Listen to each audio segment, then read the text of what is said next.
Hello friends, and welcome to another episode of the Unlocked podcast, the podcast that is designed to inspire you to be the best version of yourself and to create magical experiences. And today, it is the first guest episode of season 3, and I have the amazing Benjamin Drury, the culture guy, for a conversation on how to create a customer-focused culture. And this is an episode you do not want to miss. I love Benjamin. He's absolutely amazing. I did want to get him on for season 2, but I ran out of time and had a busy break. I had a bit of a summer break over the summer, so it was lovely. And decided to get him on to season 3, and he kindly accepted, and we recorded this in the summer. It's an absolutely amazing episode. And because Benjamin is such an awesome guy as well, and he knows his stuff about culture, he's giving away a signed copy of his book, Culture: How to Rid Your Organization of Politics and Create Massively High-Performing Teams. I do talk about the book in the actual episode. I love it. It's great. It's one of those books where I've folded down lots of corners because of how good the book is and how much content and gold it has. If you want to improve your culture and create this customer-focused culture, then this is the book for you. And Benjamin's going to give a signed copy to one listener of this episode. And it's so simple. If you want to take part and win a signed copy of Benjamin's book, Culture, all you have to do is screenshot listening to this episode of the podcast, share it onto your favorite social media platform, and just tag Benjamin and me, Ricky Locke, into the post. It's that simple. Screenshot it on your phone if you listen to it on your phone, or if you listen to it on your PC or laptop, take a picture of it on your laptop. Share it onto your favorite social media platform. That's Instagram or Facebook. Finally, now that we can go on Instagram and Facebook because of what happened the other day, or LinkedIn, or your favorite social media platform, and just tag Benjamin and me. And then next week, I will draw the winner and we'll get that signed copy of the Culture Book direct to your house. Now, firstly, thank you for everyone that has been listening and supporting the podcast. We are back for season 3, and I'm back with a bang. And you may have noticed that I have just released my Patreon community, an exclusive community in line with this podcast to help support my adventure of being the best version of myself, live an extraordinary life, and to create magical experiences. And from just as little as £1 up to £5, you can get your name shouted out on this podcast as a true support and recognition of the Patreon community. And you can get exclusive content, bonus videos, bonus episodes that's not even been aired before, huge discounts off my Unlocked courses that I've got on the Teachable Unlocked School, live hangouts with me, Ask Me Anythings, and a chance to be a part of the community to shape the future of this podcast.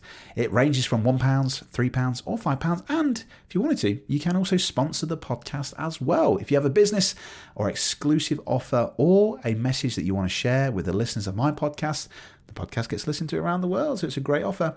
Then get in touch. I'd be more than happy to let you know how to sponsor the podcast. But the Patreon community is something I'm really working on. I really want to make sure that I can give back to you, the listeners, for making this a wonderful, wonderful opportunity to create my adventure. If you want to get involved, head to the link in the show notes and you can find out how to join the Patreon community. Now, without further ado, thank you for listening to the podcast and for your support. I hope you enjoy this episode with Benjamin Drury.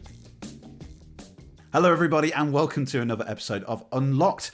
And today's guest is Benjamin Drury, the culture guy. Benjamin is responsible for England fans singing Swing Low at rugby matches. He's been on Dragon's Den with his invention Lace 'em Ups. He's toured writing, directing and performing with theatre companies, and he's worked with some of the biggest companies on the planet. Benjamin makes workplaces awesome, and he also works with extraordinary, forward-thinking leaders to help build authentic, purpose-led, people-centred organisations fit for the 22nd century. Welcome to the show, Benjamin Drury. Ricky, thank you. Thanks for that marvellous intro as well. It's almost as if I wrote it myself. Yeah, absolutely. Thanks very much, mate. It's a pleasure to see you. How are you? You keeping well? I'm doing all right, thank you. It's summer. We've got long days. We've got beers in the garden. What's not to love, my friend? Absolutely, absolutely. Well, it is a pleasure to have you here because I've been talking about this probably since like season 2. Your name keeps popping up on various different podcasts, the Three Men in podcast. We talk about you. We all love you, me, Alan and Matt. And finally, I've got you on for the first episode of season 3. And the reason being is that I'm on a journey at the minute, Benjamin. Yeah, I'm on a bit of a journey to inspire and empower people to be the best version of themselves and unlock that little magic within us to be the best version, but also to create magical customer experiences. And of course, we need great culture if we're going to create a magical customer experience. So before we deep dive into culture, tell us who you are and what do you do? Well, as you mentioned, I'm otherwise known as the culture guy, and I work with organizations on building workplaces where people can thrive. So I tend to work with kind of leaders who are looking to use business for good. They're looking to build something a little bit different. They're not looking to just do business as usual, transactional exchange of products. They're actually looking to solve a problem, make the world a little bit better. They've got compassion, they've got generosity, and they want to do something different. And that's where I step in and help them articulate that, understand what it is, and then implement it in their business, in their systems, in their language, in the way they interact, in who they hire, and all that kind of thing. And that's how we build cultures in organizations. Love that. And I'm a massive fan of this because, as we've previously spoken before, a lot of my work previously to all this was that I would go into teams as well and create that great culture, to create a high performing team in their new environment and to deal with change. So I love this word culture. But for anybody listening that's probably not heard of this word, or they don't really know what it means in their own business or in their team, what is culture? There's a lot of, you can go out there and there's a lot of definitions and there's a lot of complexity and there's a lot of people out there trying to obfuscate it. But simply put, it's from the Latin word to grow. It's a place where something grows. What grows depends on the type of culture you create, but a culture is just a place where something grows. And when we talk about it in terms of business, it's the behaviors and the atmosphere and the values and the ways of doing things and how we interact. And it all kind of encompasses into an environment in which either people grow or maybe people don't grow. Either flowers grow or weeds grow, but it is just that environment and atmosphere in which something grows. Yeah, absolutely. And this is the thing, I think, especially now, where we're now in this point in time where now we're kind of coming out of this last 12 months of darkness, being in this lockdown. And now we're starting to kind of go back into normality. Teams are going back into the offices. Businesses are starting to booming again. I think that it's really important to have this conversation. And one of the things that I wanted to discuss with you is this idea of how do we create a customer-focused culture? So I'm on this journey, as you know, to try and understand how do some people, some teams and some businesses create these magical experiences when some others don't. And I think there is a massive direct link here to culture and how does it feel? What does it look like to be in that business? Whether you're on a single business, solopreneur, small business owner, or even in large teams, it's all about how it feels to be in this team and what is it like. So I'd love to talk about this. So in terms of the culture, it's on about growing. I know that you have a fantastic analogy that I'm going to nick from another podcast, which is this idea of a stick of rock from good old Whitley Bay. And I love this idea. It was a fantastic definition. If you're happy to share it, your metaphor or your example of what that stick of rock means in terms of culture. Yeah, absolutely. And I always talk about this. And sometimes I'm talking to US audiences and they just look at me blankly because I have no idea what a stick of rock is. But in the UK, when you go to a seaside town, you can buy what we call a stick of rock, which is just like a stick of hard candy, essentially.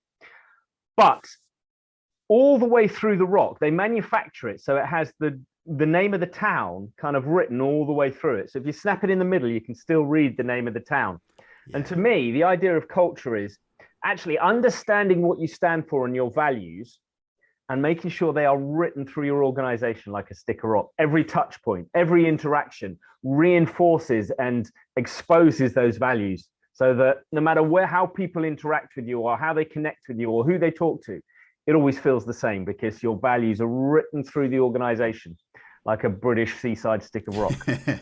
Yeah, it's beautiful. It absolutely makes sense. And I'm going to go into a couple of examples later on about where this has absolutely changed for me, where you cut open that stick of rock and you just can't live it, you can't breathe it. It just doesn't make sense. And therefore, the behavior and my performance dropped. So if we used to go right down into the basics about this discussion about culture. So, all right, I'm a small business owner. We've got loads of different people listening to this podcast, which are big businesses, people in the L&D space, directors, small business owners. Where do we start with culture? You've got this idea of growing, but where would we start in forming a great culture? The starting point is knowing what you are trying to build. None of this is rocket science, although there are a lot of people out there that try and get you to spend a lot of money and make it seem like rocket science, but it's not, trust me. But you've got to understand, what is it we stand for? What are the rules of the game that we're playing to? And once you understand that, it then becomes easier to start to implement them. But often, people, it happens organically. You start a business and you are the business, and it kind of grows, and you hire some people that you like and you think can do the job, and you get to 20, 30, 50 people, and you've never sat down and articulated what are the core values of this organization, because it's just grown organically. Yeah. You're just assuming that everybody understands them and knows them. Yeah. And then you wonder why, well, over here in this area of the business, it's not quite as it should be. Why not? Yeah. Because you haven't articulated, this is what we stand for. These are the rules of the game. And I'll give you a quick analogy. Yeah. It's like, I coach rugby. And when we play rugby, there is an edge of the pitch. We know where we're supposed to play the game. And when it goes out, we stop the game and we bring it back in. And that's the same. What are the lines we are not going to cross in doing business? What is our playing field? Have you defined that? And that's what we do when we define our values. We say, look, this is where we're going to play the game. And often we try and do it outside of the standard business. This is where everybody who's an estate agent plays the game. We're going to play it over here because we're going to stand out, and we're going to have set of values that are different. And that's what you're trying to do. But often people haven't done that because everything has grown organically. And the bottom line is every organization has a culture. If you do not define it, it will happen organically, and it likely as not will end up somewhere you don't want it. Yeah, absolutely. Yeah. So here's a great thing here. So thinking back to what I used to train with my old team, we go into teams and try to understand what their values, what's important to them, and what's going to drive that behavior. And we used to talk about this idea of, I think it was based loosely on Jim Rohn, about how can you celebrate success if you don't know where you're going? It's about having that mission and that drive and that purpose, and where are we actually going today? Why do you come up? Why do you turn up to work every day? Why do you do it? And I know, like, back in, I love Mondays, Ben. Absolutely love Mondays. I love it because, love it. I hate this idea when I see people going, oh, it's work tomorrow. Well, don't go to work then. Go somewhere else. Work somewhere where you feel valued. You're adding value to the world. And I love it. I love it because I can wake up and I can go create magic, whether that's with, podcasting or with people. I love that idea. But like you, I think that people just kind of, like you said, they just kind of get blinkers on, fixed-minded, and they just kind of carry on and coast. And then they forget about why did they even start in the first place. Yep. So a great example for me was, I remember when I joined a team. We were national trainers throughout the whole country. It's fantastic. And eventually, as the kind of company started to kind of mix and merge, we got picked and dropped and went into another team. And I remember the first day, I'm still good friends with my pal, Daryl, who was our new manager. And the first day, I remember he walked in and he said to us all, he said, you're paid far too much to do this job. I don't understand what you really do, really. Oh, all right, okay, cool. Right, okay, so that's setting the tone, right? Okay, so this is the new team that we're going to go into. And then as we soon found out, as you can quite imagine, the values of what we were all about having autonomy, belonging, and competence stripped away, you can probably imagine, guess what happened? Behaviour. A lot of people left as well, I no doubt. Yep. The behaviour went down. I remember one time I was driving all the way up to Manchester doing something that is not part of my job or what's important to me, and I had to do it, and I just drove back home thinking, what the fuck am I doing this? This isn't me. This isn't what I signed up for. This isn't Ricky. And that massively drove that behaviour. So if we were to talk about this values thing, how do people understand what's important to them to create that culture? It's really good. And don't get me wrong, they were creating a culture. And it may have been that the culture they were creating was all about efficiency and not about people. And they were doing it consciously and they knew what they were doing. And that's the approach they were doing. Yeah. Good on them. Knock yourself out. You're going to lose a lot of staff. But if that's what you're doing and you're doing it consciously, fair game to you. But I think the bottom line is, imagine the opposite was true. Imagine every single person who worked for you got out of bed loving Mondays. They got out excited to go to work. They got out of bed early because they were so desperate to get to work and do the job because they loved it. Yeah. Imagine that would happen. Yeah. Or imagine the world that would be. Yeah, exactly. Yeah. That is absolutely possible if you can give your people something worth getting out of bed for. Yeah. And so you've got to start with that premise. What is it we're doing here? What is the good we are putting into the world because we exist as an organization? Yeah. What is it, and how can I articulate that in a way that allows my people to get excited? I'll give you a quick example. There's a lot of people in the transport industry at the moment really struggling because they can't get the staff. A lot of their drivers last year were Europeans. They all went home at Christmas. Of course, yeah. Boris wouldn't let them back in. Yeah. I'm not sure that's actually the political case. But you get my point, Yeah. Brexit came and went, and they didn't come back. Yeah. For whatever reason. And they're talking about, we need drivers. Can you come and drive for us? We're going to throw money at the problem. Can you come and drive for us? What happens if they completely framed it in a different way and said, actually, guys, we are the backbone of Britain. Us driving and getting stuff where it needs to be. We are the central nervous system. Without us, this country doesn't run. Come and help me get this country running like clockwork. Yeah. Would they get more drivers? Would people actually want to do that job?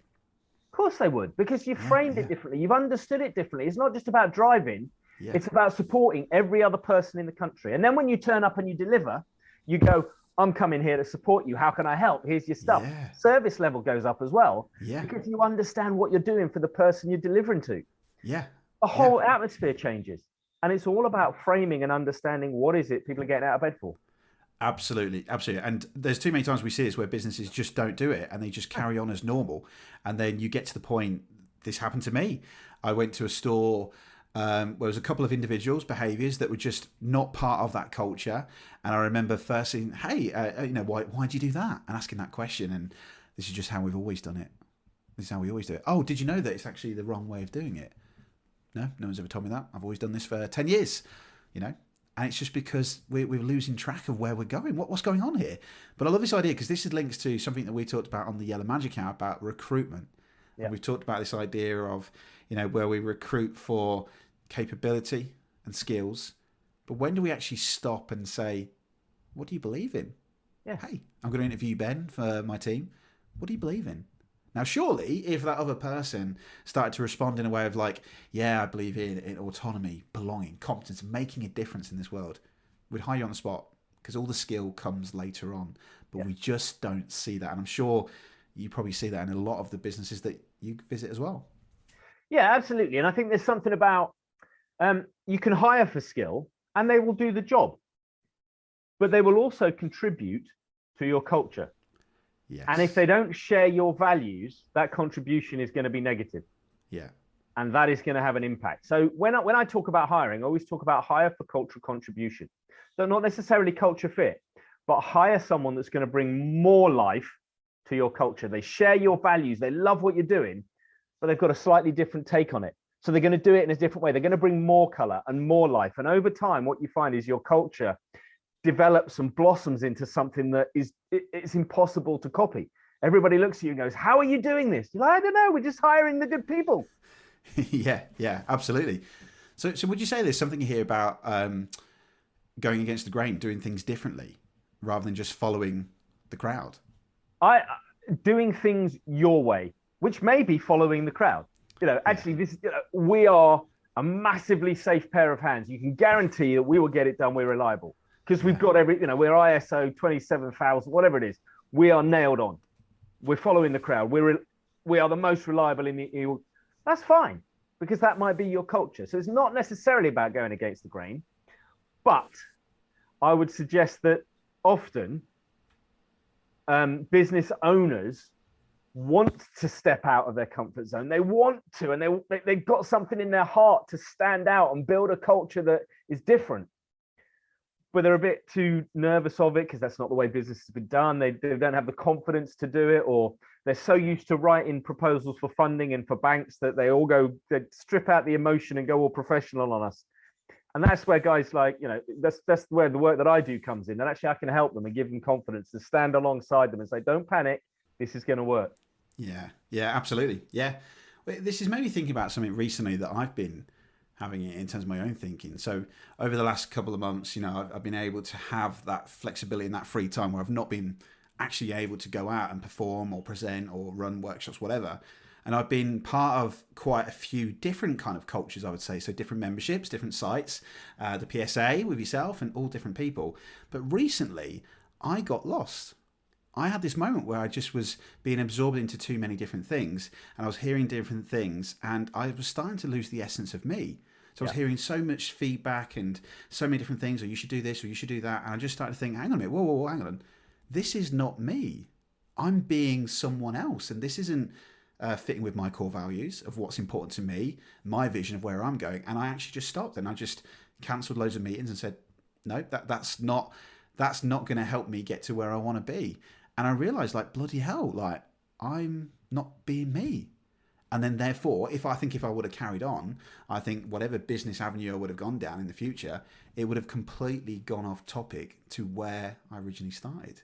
Yeah, absolutely. You And know? sometimes business owners will, sleepwalk down those paths because they've been told and they've got coaches and this is the way it's done. And actually, it's a scary place to be. And this is why, you get burnout at 50 because they're just so, they're on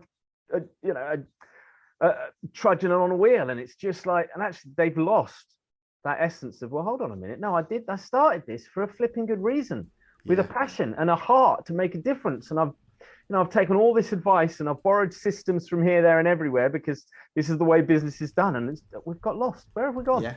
Yeah, absolutely. And I'm guessing as well, I'm seeing quite a few people that are quite lost at the minute. We've had all this 12 months off and we're now feeling a little bit different. We're doing things differently. People are working from home.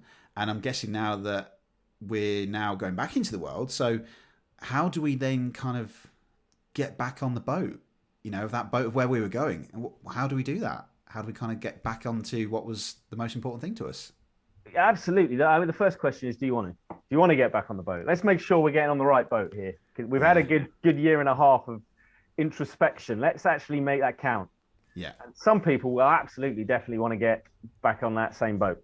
Yeah. Some people will be like, actually, what? No, I wasn't really enjoying this trip anyway. Let's find something else to do. And that's all okay.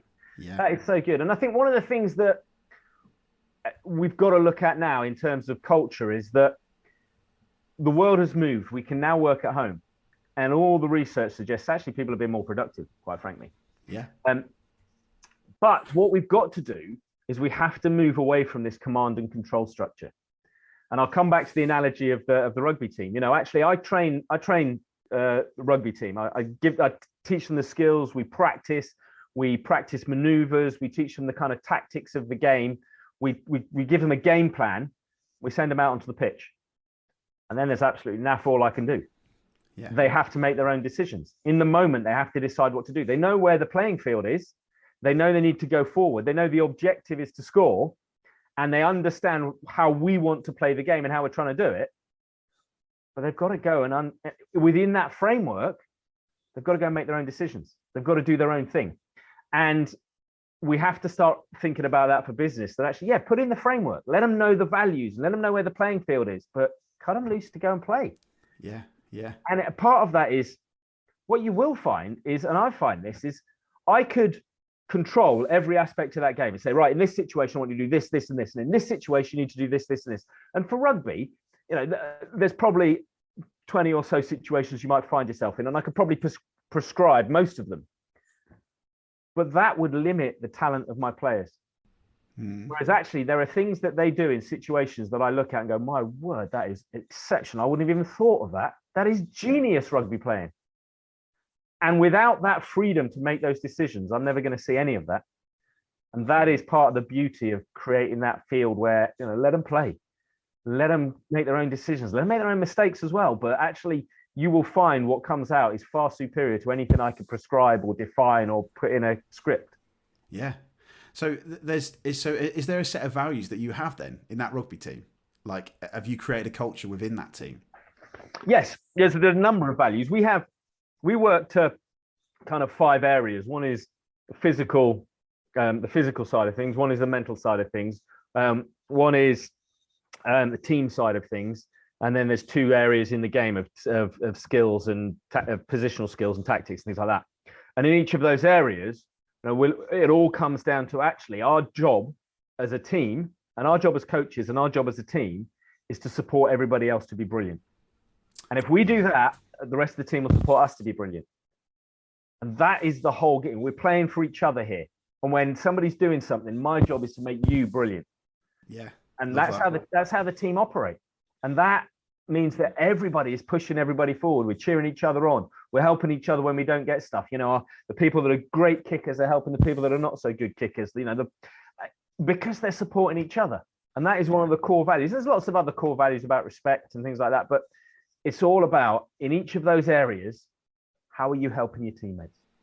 I love that, which comes down to behaviour, doesn't it? I think about the example I've seen just recently. Sky Brown, fantastic. Scott Brown, 13-year-old Olympic skateboarder. And I'm a big fan of skateboarding. Midlife crisis, everyone. I'm nearly 50. I haven't got anywhere close to what she's accomplished in 13 years. I'm embarrassed. Crazy. Yeah, I wasn't even doing that at 13.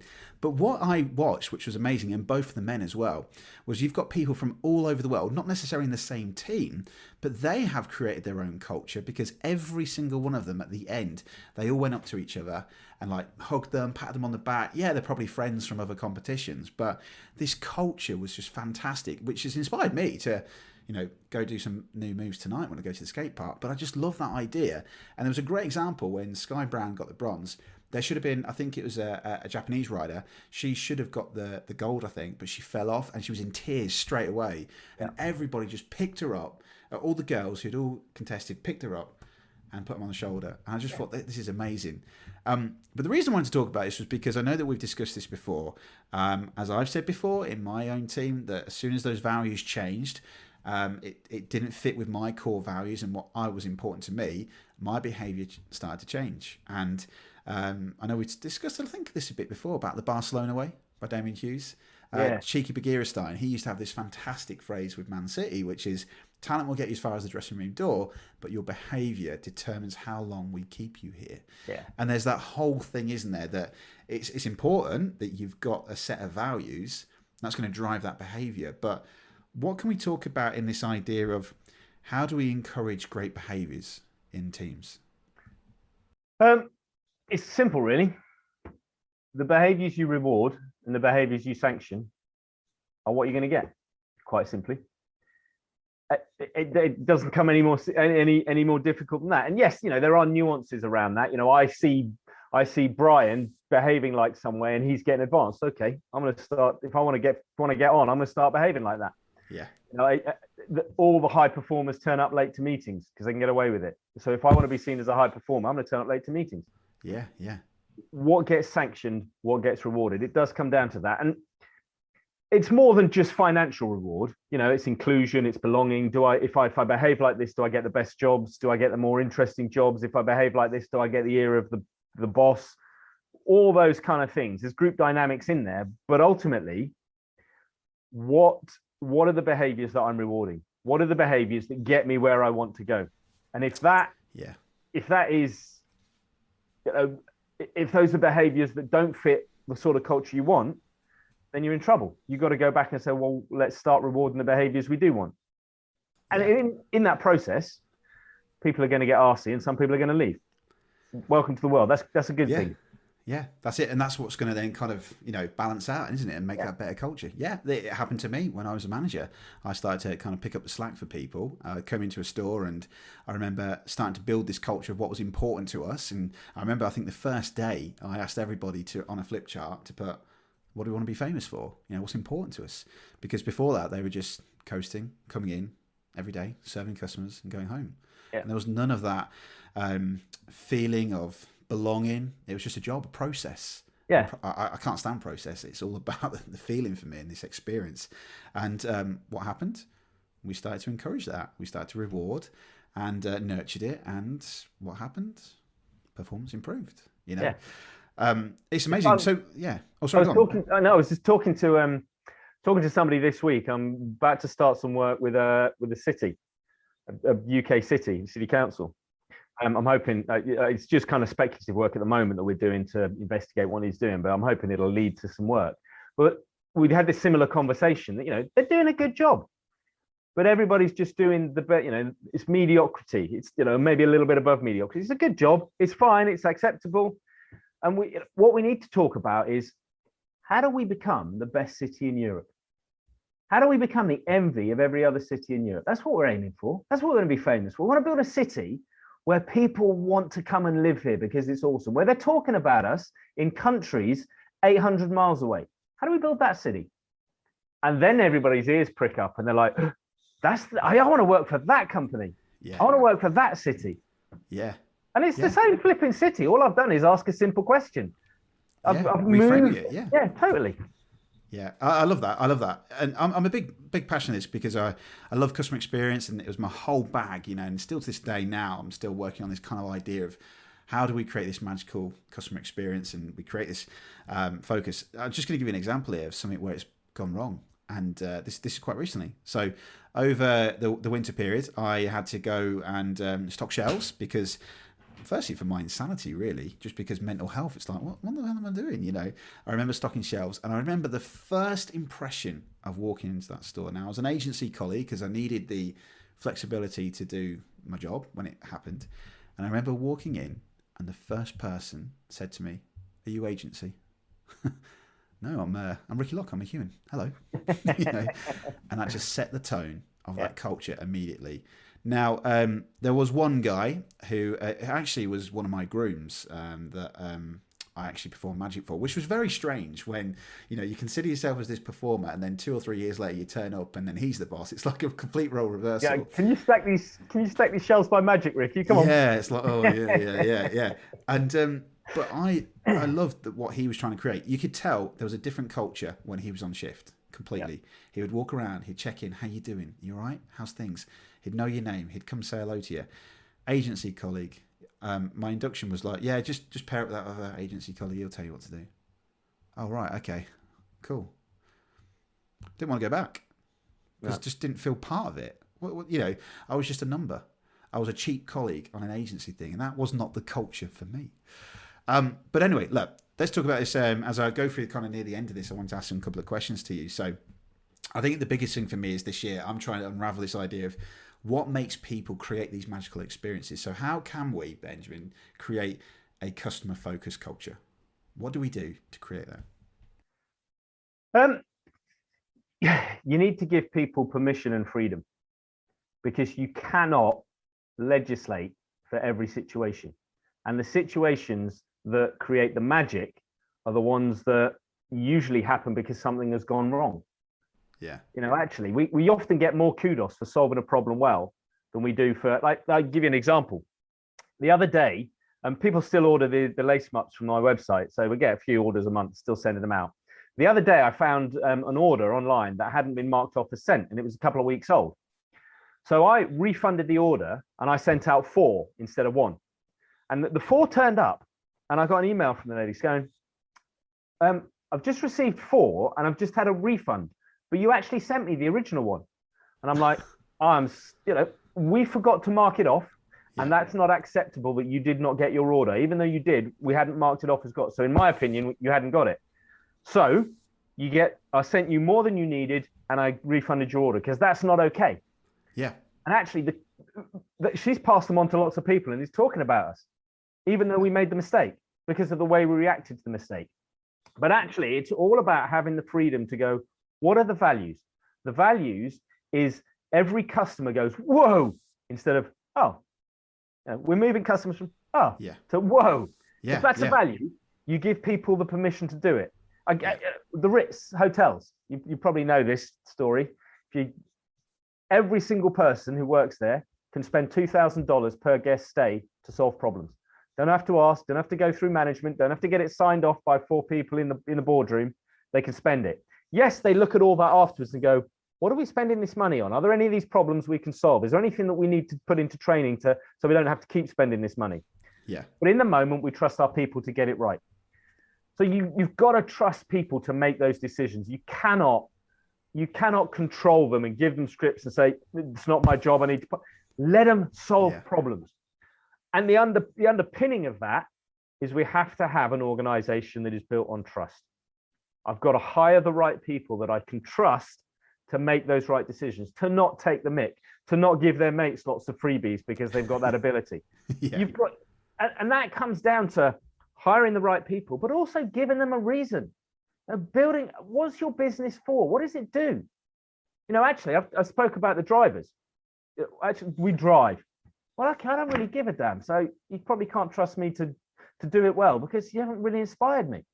Whereas actually, we are the nerve center of Britain. We are serving this country and keeping this country going. Yeah. I'm excited about that. I want to do it well. I want to do it right. I want to serve. Yeah. So actually, you've got to give them a reason and you've got to hire the right people. And then you've got to trust them to do their job. Stop trying to control them. It's a big part of service. You know, the whole thing about, you know, I phone up and I've got a problem with a broken thing. Oh, you've opened it. It's out of the packet. It's nothing I can do. It's policy. Yes, yeah. What are you talking about? Yeah. I'm here. I'm a customer. I've spent £700 this year with you. I've got a £15 piece of kit that I think is broken, and I've come back. Yeah. Premier Inn. I could go on this road. Premier Inn. You know they're good night guarantee. I phoned up one evening and I couldn't sleep because my father was snoring. They refunded the room because I didn't sleep. It was a guarantee. Amazing. Yeah. And, don't get me wrong. I've spent thousands of pounds with Premier Inn over the last few years. So for them, 100 quid was neither here nor there. Yeah. Yeah. But the fact they didn't quibble, they asked me a few questions. They asked the hotel. They asked whether I spoke to the reception. Well, but they said, that's fine. We've refunded it. Yeah. We could be all down this idea of process. I hate it because it's just this idea. Like, when did we forget what's the right thing to do for our customer? Why do we have to do this? Great. Process is great because it helps our people streamline, makes things efficient. Yeah. But you have to let your people step out of process if there is a good reason to do it. Yes. Serve a customer. Yeah. And you see it all the time, don't you? The any kind of mobile phone company, all over the billboards, how much they love their customers and how much we want you as a customer until you phone them up. And then you got 14 menus and a robot before you can get to anybody that can actually solve your problem. Yeah. Absolutely, yeah, absolutely. I remember back in the days, back in Argos, in some of my stores, I remember walking into one store one day as a store manager, and back in the day in Argos, if you had like a refund of an item over £65, you'd be at the till, and I would say, I've got to go ask my manager for authorization of that. And then they'd walk off, leave the customer standing there going, what? And then they go up to their manager to ask them. And then they come back and they either going to say, yeah, my manager said, yes, that's fine. And it's like, whoa. Just exactly what you said. When did we start? We recruit people to do a job, but actually you can do a job so much, but I don't want you to do everything. Like, you just lose that trust. And we immediately said, no, don't even come up to me. Just make a decision. What do you think you should do? And we then start to create that culture where we start to kind of go the extra mile, and that's what it's all about, isn't it? When did we get stuck on process? I've seen this in myself in the last 12 months with wedding suppliers. Hey, we're moving our date because COVID. Right, we're not getting your deposit back. Whoa, what? Hang on a minute. What? Yeah, okay, there's a contract there, there's a process there, but wait, hang on a minute. This person cannot get married. You can't do your job. Yeah, but the contract says I'm not doing it, so I'm not giving it back. Well, go do it. See what happens to your business because you won't be around much longer. Exactly. And people are voting with their feet, and this is why we need businesses that actually have a purpose. In that situation, you go, I'm really sorry. At the moment, because of what's going on, we are unable to refund it immediately. Yeah. How about we move the date and we just use it as a deposit for the new date? Would that suffice? Yeah. And 99% of people will be okay with that. And then you get one that you would actually have to find the cash to refund. Yeah. Absolutely. Yeah. I had loads of couples in the last 12 months where their wedding, they moved for me like 2 or 3 times. And then by the third time, I couldn't do the date. So deposit went back, and I even sent them their like a goodbye package. That was money out of my business, gone. Yeah. But it's how I make them feel. Because at the end of the day, this is who I am. This is my culture. This is what I do. I create these wow moments. I am creating magic for people. And if I'm not doing that, then I'm not me. Yeah. And that's what it does. Yeah. Yeah. Send them a card to say, I'm sorry I couldn't do your wedding, but I like you so much. If you have another event or a garden party, let me know because I'd love to come to that as well. Exactly. Well, Ben, so a couple of things then. I'm going to ask you a couple of questions before we... My speaker's just connected there. Can you still hear me, Ben? I can still hear you. There we go. So a couple of questions here then. So I do get a lot of listeners on this podcast that are small business owners, solopreneurs. They're probably going to think, well, I don't have a culture. I just sit in my office or in my shed. But what advice would you say for anyone, even if it's just an individual or a solopreneur, about creating a culture? What can they do right now to start creating this culture and then start driving that behavior to create this great experience? Absolutely. Even one person shows need to be really clear on why are you doing what you're doing, what are you trying to build, and what are your values, because that will help you define who your suppliers are, what sort of customers you want to say yes and no to. And we do say no to customers that we like, no, because it's going to be a bloody nightmare. Yeah. You'll know that. You'll start to, your marketing messaging and everything you put out there will start to have the same themes and feel like you want it to feel, because it comes from a place of values. When you truly understand that, you distinguish yourself from your competition clearly. When you get your values right, and I can't take them and attach them to your competition and they don't look out of place, you start to stand out. And let me tell you, your culture is your only truly competitive advantage. It's the only thing your competitors can't steal. I guarantee you, as a solo entrepreneur, somebody will steal your idea. They'll steal your product, and there's nothing you can do about it. Unless you've got £2 million in the bank to take them to court, there's naff all you can do about it. You can send them a cease and desist, but if they ignore it, what are you going to do? Nothing. They cannot steal your culture, because when they try to implement it, they just look like fools. So you have to, even as a solo entrepreneur, you've got to get this right, and it will drive everything else in your business in a way that feels authentic. Everything will start to become easier. Your marketing messaging, it'll all just start to flow when you nail this. Yeah, absolutely. It's 100%. So I think we just need to stop, just look at what is important to us then, where are we actually going, why are you doing what you're doing, why are you getting out of bed to do this job, and then start driving forward. Yeah. You know what, Benjamin, I had this conversation recently about, I've got a course that's it's soft launch, is coming out pretty much soon. And someone said to me, Ricky, why are you teaching people what you do? Because I said, because they won't do it the way I do it. I can teach people to do what I do, but they're not me. Yeah. And 80% of people don't do anything anyway when they learn courses, but they'll go off and do it. But I can teach them, but they're not going to be me. That's not my culture. Absolutely. And I work with clients, and I produce something called a culture playbook, which essentially says these are our values. Yeah. And therefore, this is how we behave on a day-to-day basis. This is what's important in the attitude we bring to work. This is how we treat each other. This is what we say to clients, all that kind of thing, but not prescriptive, but just the kind of the atmosphere around those kind of things. Yeah. And sometimes clients will look at it and go, I'm not going to write my own playbook. And it just does not hit home. They know what to do, and they can go through that process, but there's something emotive about the language and the way it's written and the way you turn the pages, and it takes you on this emotional journey through what it's like to be part of this organization that they just can't repeat. So I could give all that away. People still wouldn't be able to replicate it. Yeah, absolutely. Benjamin, thank you so much. I've enjoyed the conversation. I've got 3 questions I'm going to ask you. A top tip for people on how to be the best version of themselves. What would you say? Know the good you are putting out into the world. What is it why is the world a better place? Because your organization exists. That is a key question. When you nail that, everything becomes so much easier. Everything, you start to become the best in your field. Love that. And Ben, a personal question for you. How are you creating magic in the world? That's a great one. I've just kicked off a challenge, actually, and this is kind of grown over the last 6 months in my thinking, but I've only finally kind of landed it.